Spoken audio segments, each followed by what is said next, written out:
ఓం శాంతి. ఈరోజు మురళి 12/5/2025.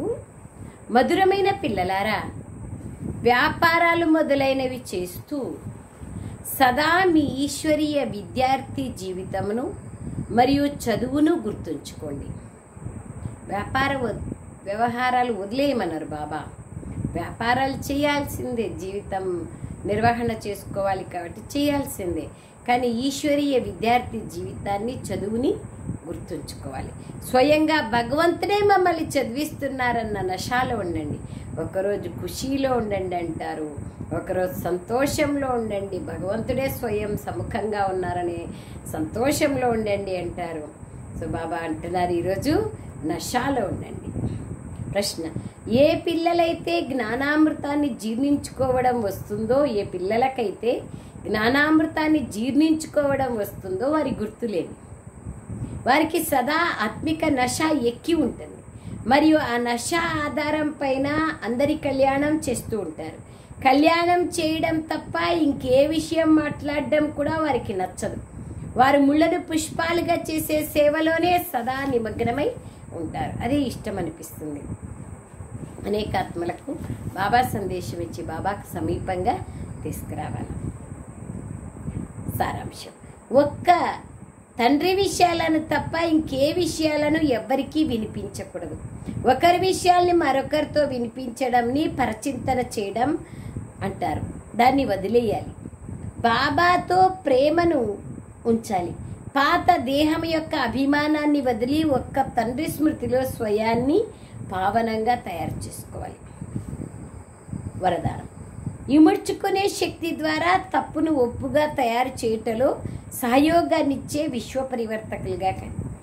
ఇముడ్చుకునే శక్తి ద్వారా ఎవరైనా తప్పు చేసింటే కూడా దాంట్లో కళ్యాణం ఉంది ఒప్పుగా తయారు చేసుకొని సహయోగాన్ని ఇచ్చేటువంటి విశ్వ పరివర్తకులుగా కండి. స్లోగన్: నిరంతర యోగులుగా అవ్వాలంటే హద్దు యొక్క నేను మరియు నాది అనే భావాన్ని బేహద్దులేకి మార్చుకోండి. అప్పుడే నిరంతర యోగిలుగా కాగలుగుతారు. యోగానికి భావనకు ఎంత కనెక్షన్ ఉంది చూడండి. ఓం శాంతి. ఇప్పుడు పిల్లలైనా మీరు ఇక్కడ కూర్చున్నారు బాబా సముఖంలో, మరియు ఇప్పుడు మనం పాత్రధారులమని కూడా మీకు తెలుసు.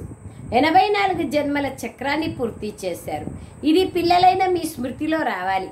ఇప్పుడు మళ్ళీ బాబా మనకు రాజ్యాన్ని ప్రాప్తింపచేసేందుకు లేదా మనల్ని తమోప్రధానుల నుండి సతోప్రధానులుగా తయారు చేసేందుకు వచ్చారని మీకు తెలుసు. ఈ విషయాలను బాబా తప్ప ఇంకెవ్వరూ అర్థం చేయించలేరు. మీరు ఇక్కడ కూర్చున్నప్పుడు మీరు స్కూల్లో కూర్చున్నట్లే, మీరు బయట ఉన్నప్పుడు స్కూల్లో ఉన్నట్లు కాదు. ఇది ఉన్నతోన్నతమైన ఆత్మిక స్కూల్. ఆత్మిక తండ్రి టీచరే చదివిస్తున్నారు. చదువు అయితే పిల్లలకు గుర్తుకు రావాలి కదా. ఇతడు కూడా సంతానమే బ్రహ్మబాబా. ఇతడికి లేదా అందరికీ నేర్పించేవారు శివబాబానే. మనుష్య మాత్రుల ఆత్మలందరికీ వారి తండ్రి. వారు వచ్చి శరీరాన్ని అద్దెకు తీసుకొని మీకు అర్థం చేయిస్తున్నారు. బ్రహ్మబాబా యొక్క శరీరాన్ని అద్దెకు తీసుకొని ఎంత అద్దిస్తున్నారు? ఫస్ట్ ప్రిన్స్గా చేస్తున్నారు. రోజు అర్థం చేయిస్తారు. ఇక్కడ కూర్చున్నప్పుడు మేము 84 జన్మలు తీసుకున్నామన్నది బుద్ధిలో స్మృతిలోకి రావాలి. మనం విశ్వాధిపతులుగా ఉండేవాళ్ళం, దేవీదేవతలుగా ఉండేవాళ్ళం. మళ్ళీ పునర్జన్మలు తీసుకుంటూ కిందికి వచ్చేసాం. భారతదేశం ఎంత సుసంపన్నంగా ఉండేది, అంతా స్మృతిలోకి వచ్చింది. ఇప్పుడు 84 జన్మలు తీసుకొని ఎట్లా వచ్చినామనేది గుర్తుకొస్తా ఉంది. ఇదంతా భారతదేశం యొక్క కథనే. అలాగే మనది కూడా. మళ్ళీ స్వయాన్ని మర్చిపోకండి. మనం స్వర్గంలో రాజ్యం చేసేవాళ్ళం. మళ్ళీ మనం 84 జన్మలు తీసుకోవాల్సి వచ్చింది. ఇది రోజంతా స్మృతిలోకి రావాల్సి ఉంటుంది. వ్యాపారాలు మొదలైనవి చేస్తూ చదువైతే గుర్తుకు రావాలి కదా. మనం విశ్వాధిపతులుగా ఎలా ఉండేవాళ్ళం, మళ్ళీ మనం ఎలా కిందికి దిగజారుతూ వచ్చాం. ఇది చాలా సహజం. కానీ ఈ స్మృతి కూడా ఎవ్వరికీ ఉండదు. ఆత్మ పవిత్రంగా ఉండని కారణంగా మర్చిపోతూ ఉంటారు. మనల్ని భగవంతుడు చదివిస్తున్నారు అన్న స్మృతి మర్చిపోతూ ఉంటుంది, జారిపోతూ ఉంటుంది. మనం తండ్రి విద్యార్థులం, స్మృతి యాత్రలో ఉండండి అని బాబా చెప్తున్నారు. మనల్ని తండ్రి చదివించి ఈ విధంగా తయారు చేస్తున్నారు. రోజంతా ఇది స్మృతిలోకి వస్తూ ఉండాలి. తండ్రియే స్మృతిని కలిగిస్తూ ఉంటారు. ఇదే భారతదేశం ఒకప్పుడు స్వర్గంగా ఉండేది. మనమే దేవీ దేవతలుగా ఉండేవాళ్ళం. ఇప్పుడు మళ్ళీ అసురులుగా అయ్యాం. ఇంతకుముందు మీ బుద్ధి కూడా అసురీ బుద్ధిగా ఉండేది. ఇప్పుడు ఈశ్వరీయ బుద్ధినిచ్చారు. అయినా కొందరి బుద్ధిలో జ్ఞానమే కూర్చోదు, మర్చిపోతూ ఉంటారు. విన్నప్పుడు ఓకే, వినిపించేటప్పుడు ఓకే, మళ్ళీ కార్యవ్యవహారాల్లోకి వస్తే అయిపోయాయి. అదక్కడే ఇది ఇక్కడేలాగా అయిపోతుంది. అట్లా ఉండకూడదు. విన్నదాన్ని మళ్ళీ పదే పదే జ్ఞాపకం చేసుకోవాలి. తండ్రి ఎంతగా నశ ఎక్కిస్తారు. మీరు మళ్ళీ దేవతలుగా అవుతారు. కావున ఆ నశ ఉండాలి కదా. మనం మన రాజ్యాన్ని తీసుకుంటున్నాం, పోగొట్టుకున్న రాజ్యాన్ని. మనం మన రాజ్యాన్ని చేస్తాం. కొందరికైతే పూర్తిగా నశ ఎక్కనే ఎక్కదు. జ్ఞానామృతం అరగనే అరగదు, అంతే కదా. మామూలుగా కూడా స్థూలమైన లౌకికంలో భోజనం అరక్కపోతే ఏమవుతుంది? ఎంత తింటాడు కానీ అస్సలు వీపు కడుపు ఒకటిగా అయిపోతుంది అంటారు. అంటే జీర్ణం కావట్లేదు, అది బాబా అంటున్నారు. ఇక్కడ కూడా అంతే. వింటారు, వినిపిస్తారు, చదువుతారు, చదివిస్తారు, కానీ ధారణ లేదు. అది బాబా అంటున్నారు. సేవలోనే నిమగ్నమై ఉంటారు. పుష్పాలను తయారు చేసే, ముళ్ళను పుష్పాలుగా తయారు చేసే సేవలోనే నిమగ్నమై ఉంటారు. జ్ఞానామృతం అరగనే అరగదు కొంతమందికి. ఎవరికైతే నశ ఎక్కి ఉంటుందో వారికి ఎవరి కళ్యాణమైనా చేయడం తప్ప ఇంకే విషయము మాట్లాడడం నచ్చదు. పుష్పాలను తయారు చేసే సేవలోనే నిమగ్నమై ఉంటారు. మనం ముందు పుష్పాలుగా ఉండేవాళ్ళం. మాయ మళ్ళీ ముళ్ళులాగా చేసేసింది. ఇప్పుడు మళ్ళీ పుష్పాలుగా అవుతాం. ఈ విధంగా మీతో మీరు మాట్లాడుకోవాలి.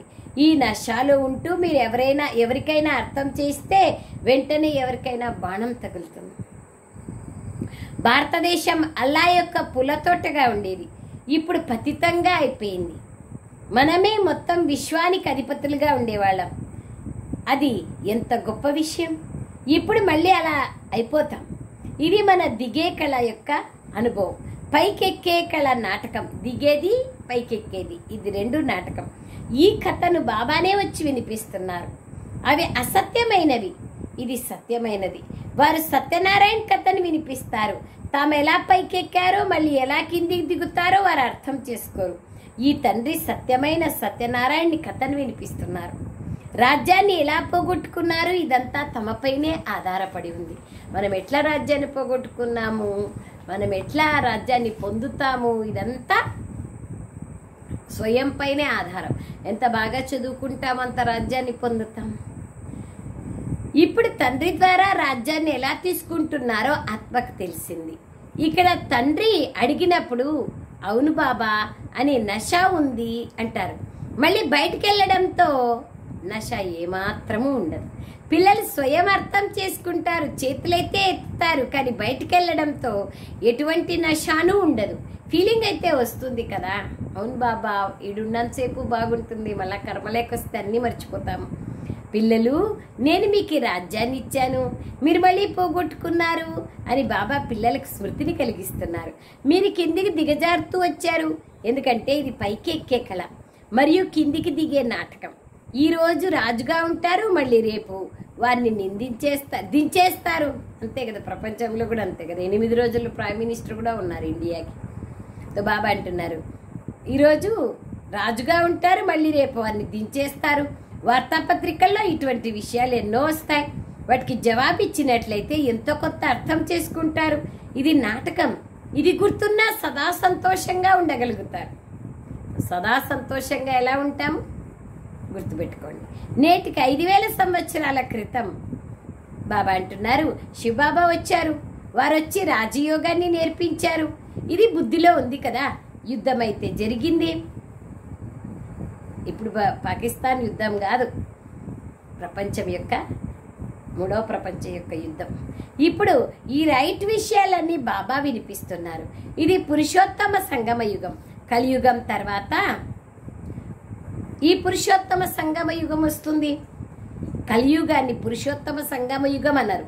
అలాగే సత్యుగాన్ని కూడా అన్నారు. అసురీ సాంప్రదాయము మరియు దైవీ సాంప్రదాయం అని అంటారు.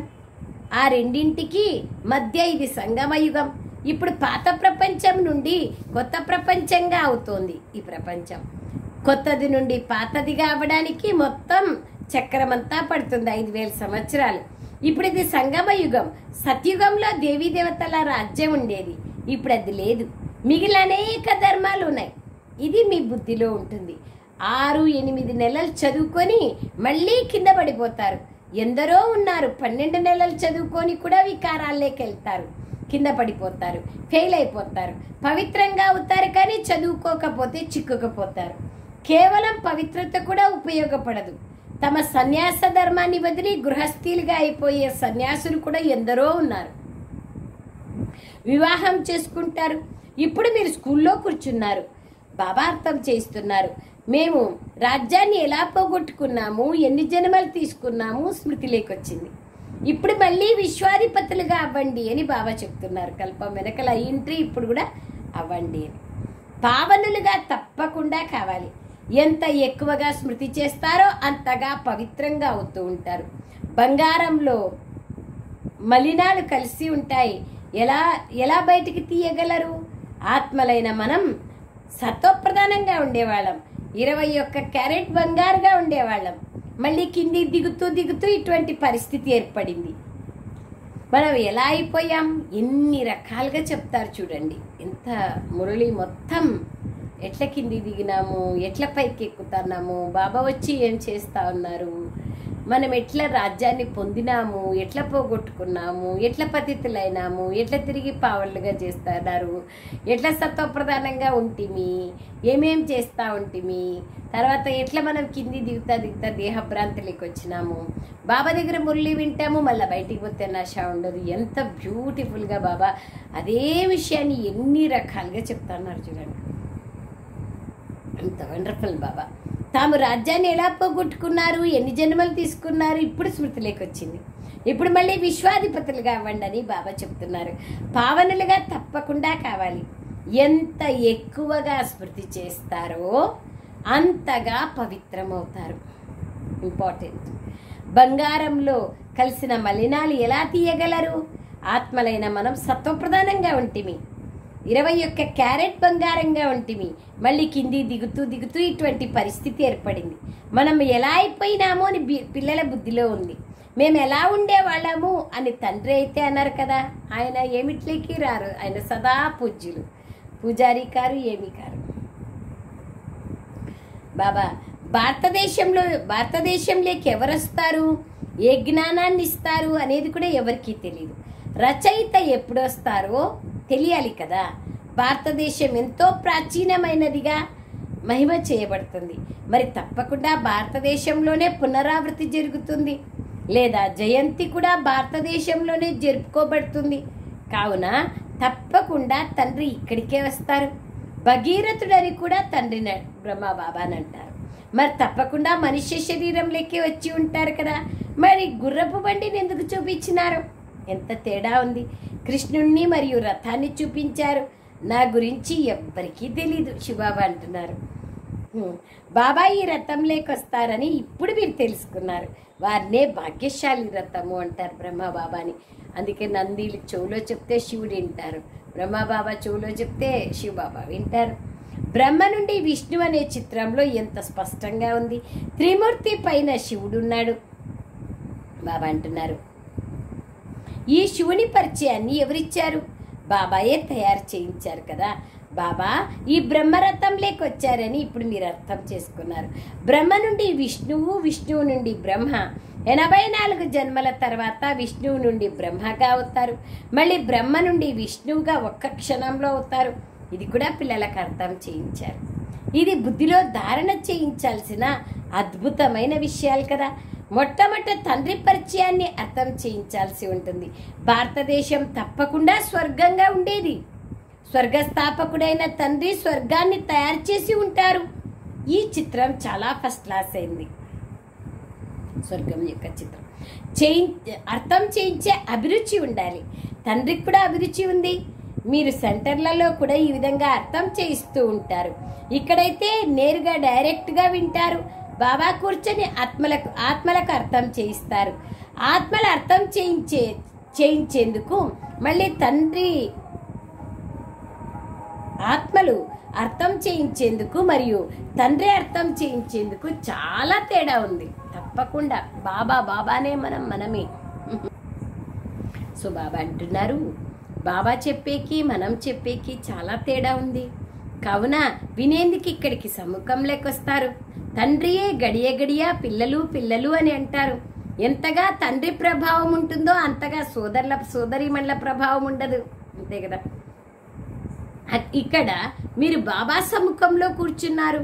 ఆత్మలు మరియు పరమాత్మ కలుసుకుంటారని, సుందరమైన మిలనము మేళా జరుగుతుందని అంటారు. తండ్రి సమ్ముఖంగా కూర్చొని ప్రార్థన చేయిస్తున్నారు. కావున చాలా నష ఎక్కుతుంది. బేహత్ తండ్రి చెప్తూ ఉంటే మరి మేము వారు చెప్పేది అంగీకరించమా అని భావిస్తారు. నేను మిమ్మల్ని స్వర్గంలోకి పంపించాను. మళ్ళీ మీరు 84 జన్మలు తీసుకుంటూ పతితులుగా అయ్యారు. మళ్ళీ మీరు పావనులుగా కాలేరా అని తండ్రి ఆత్మలతో అడుగుతున్నారు. తండ్రి నిజమే చెప్తున్నారని కొందరు భావిస్తారు. మరికొందరు బాబా మేము పవిత్రంగా ఎందుకు అవ్వము అని అంటారు. నన్ను స్మృతి చేసినట్లయితే మీ పాపాలు భస్మమవుతాయి.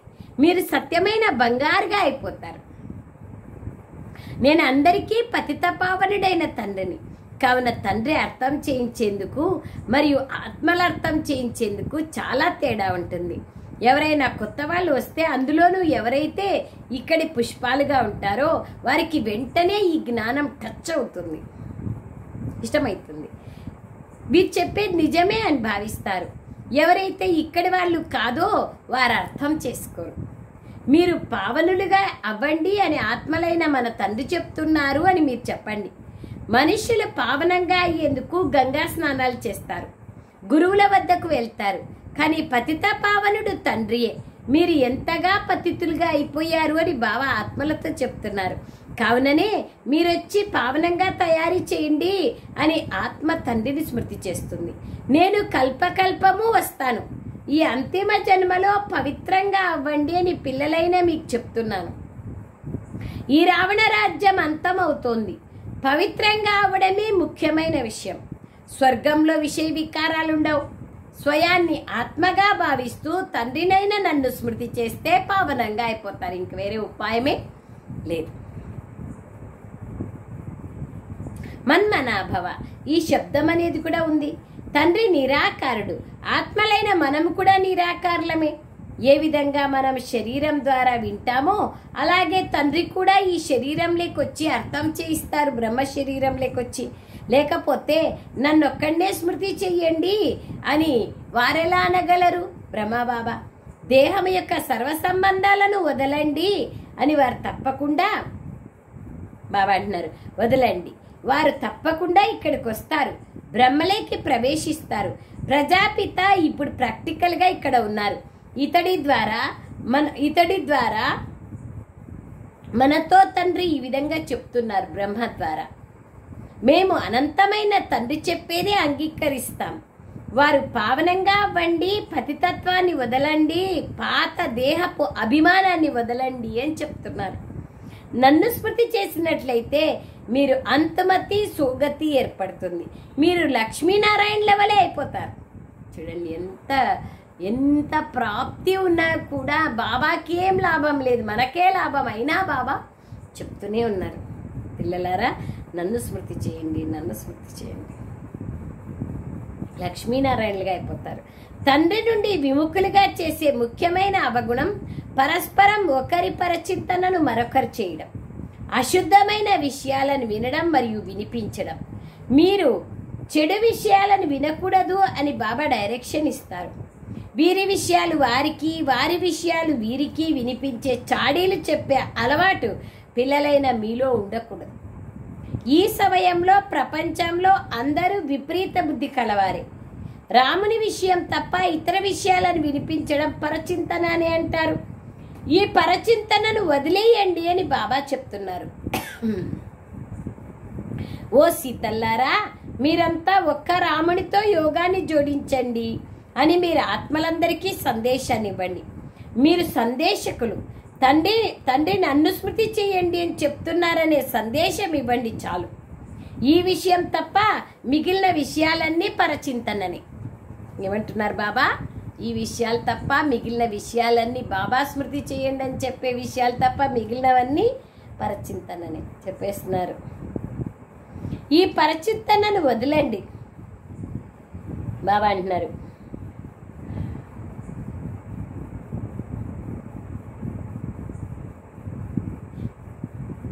సీతలందరి యోగము ఒక్క రామునితో జోడింప చేయండి. ఇదే మీ వృత్తి. ఈ సందేశాన్ని ఇస్తూ ఉండండి చాలు. బాబా వచ్చారు, సత్యుగంలోకి వెళ్ళాలి అని చెప్తున్నారు. ఇప్పుడు ఇక ఈ ఇనుపు యుగాన్ని వదలండి, మీకు వనవాసం లభించింది. ఇప్పుడు మీరు అడవిలో కూర్చున్నారు కదా, ముళ్ళ అడవి కదా ఇది, వనం అని అడవినే అంటారు. కన్యకు వివాహం జరిగినప్పుడు తాను వనంలో ఉంటుంది. సింధీల సాంప్రదాయంలో ఆ విధంగా చేస్తారు. మళ్ళీ మెహల్లేకి వెళ్తుంది. మీరు కూడా ఇప్పుడు అడవిలో కూర్చున్నారు. ఇప్పుడు ఇక అత్తవారింటికి వెళ్ళాలి, సత్యుగానికి, పుట్టినిల్లు పరంధామం. ఈ పాత దేహాన్ని వదిలేయాలి, ఒక్క తండ్రినే స్మృతి చేయాలి. ఎవరికైతే వినాశకాలంలో ప్రీతి బుద్ధి ఉంటుందో వారు మెహల్లేకి వెళ్తారు. మిగిలిన విపరీత బుద్ధి కలవారు వనవాసం వాళ్ళు. ఏమంటున్నారు చూడండి బాబా, డైరెక్ట్గా చెప్తున్నారు. అడవిలో నివాసం చేస్తారు. బాబా పిల్లలైన మీకు భిన్న భిన్న పద్ధతుల్లో అర్థం చేయిస్తారు. ఈ తండ్రి ద్వారా ఇంతటి అనంతమైన రాజ్యాధికారం తీసుకుంటారు. మళ్ళీ వారిని మర్చిపోతే వనంలోకి వెళ్ళిపోతారు కదా. వనవాసము మరియు పూదోటవాసము వేరువేరు కదా. తండ్రి పేరే తోటమాలి, కానీ ఇది ఎవరి బుద్ధిలోకైనా రావాలి కదా. భారతదేశంలోనే మన రాజ్యం ఉండేది, ఇప్పుడు అది లేదు. ఇప్పుడు వనవాసం ఉంది, మళ్ళీ తోటలోకి వెళ్తాం. మీరు ఇక్కడ కూర్చున్నారు.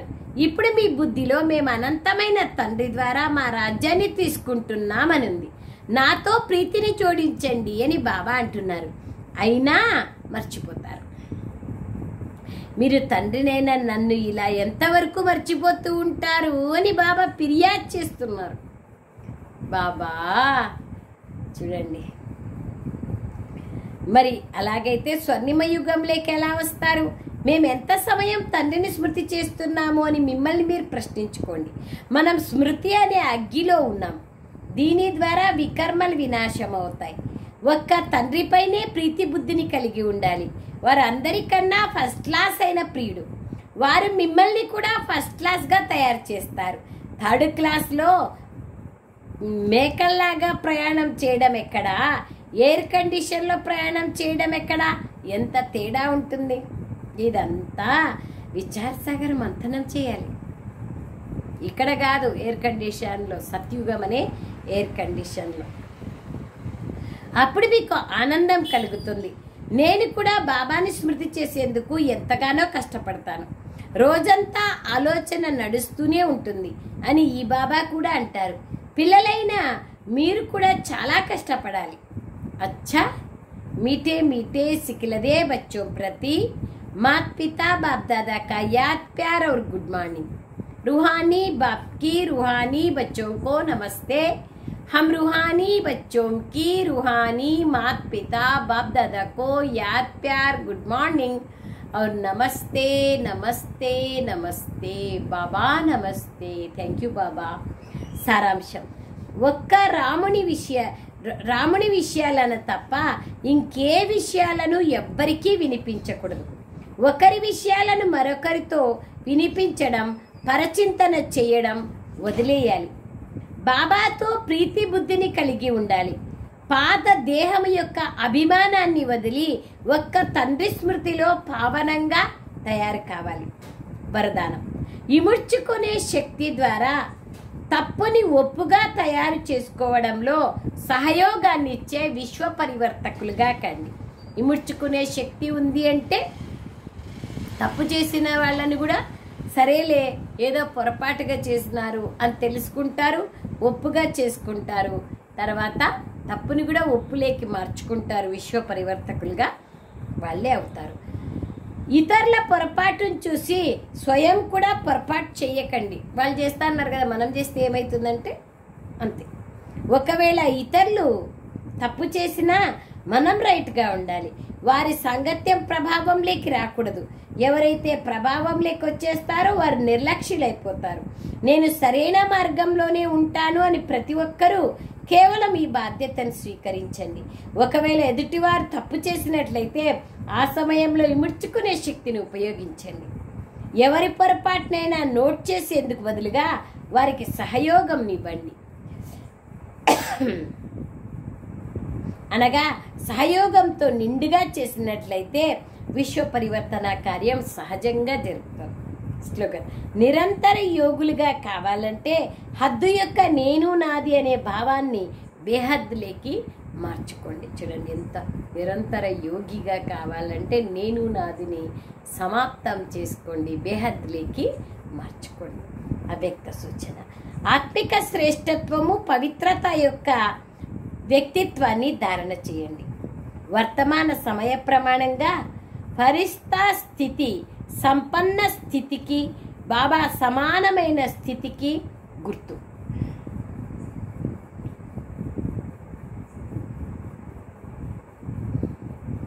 దాని ప్రమాణంగా పవిత్రత యొక్క నిర్వచనం కూడా అతి సూక్ష్మమైనదిగా అవుతూ పోతుంది. కేవలం బ్రహ్మచారిగా అవ్వడమే పవిత్రంగా ఉన్నట్లు కాదు, కానీ బ్రహ్మచారిగా ఉండడంతో పాటు బ్రహ్మబాబా యొక్క ప్రతి కర్మరూపి అడుగులో అడుగు వేసే బ్రహ్మచారులుగా కూడా కండి. అచ్చా, ఓం శాంతి.